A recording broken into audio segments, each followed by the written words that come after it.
Hello and welcome to this week's What's Hot. And the upcoming FIFA World Cup may seem a long way off, but this week the hospitality sector has received a boost from the Home Office, which has extended opening hours during the tournament. Pubs can stay open until 1 o'clock in the morning or 2 o'clock in the morning, depending on when matches start. So, possible beneficiaries as we approach a summer of sport include JD Wetherspoons, Mitchells and Butlers, and SSP Group, which manages restaurants, cafes, and bars in airports and train stations. But to play devil's advocate, how much footfall will there be at the airports if airports run out of jet fuel and travellers get flummoxed by the entry-exit system, which requires travellers from third-party countries, including the UK, to have their fingerprints and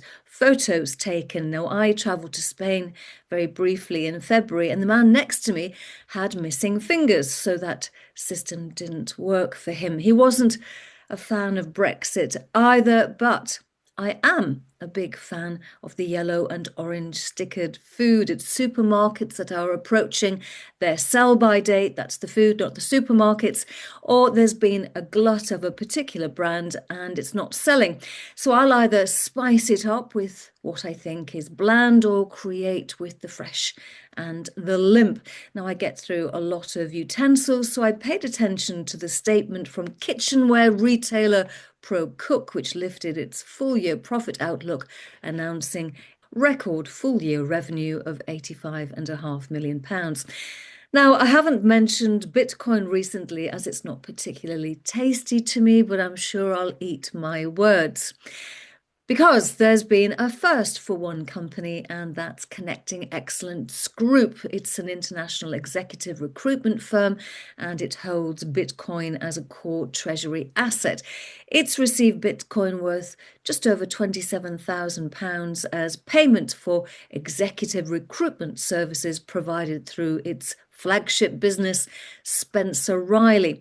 Now, the company believes that this marks the first time a UK-listed recruitment business has both invoiced and settled fees in Bitcoin. The company listed on the Aquis Exchange last December 2025, and I remember the founder and the chief executive having very good manners.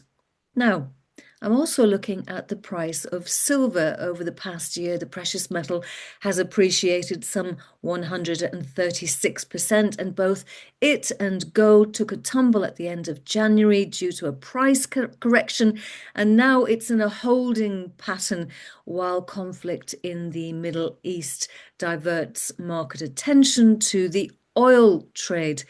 Headline fatigue indeed, where the oil trade is concerned. But Wishbone Gold is a believer in the long-term value of silver, and the company is considering buying the Silver Lake project in Western Australia. Not a done deal yet, as it's doing a little bit more research. Quite right too.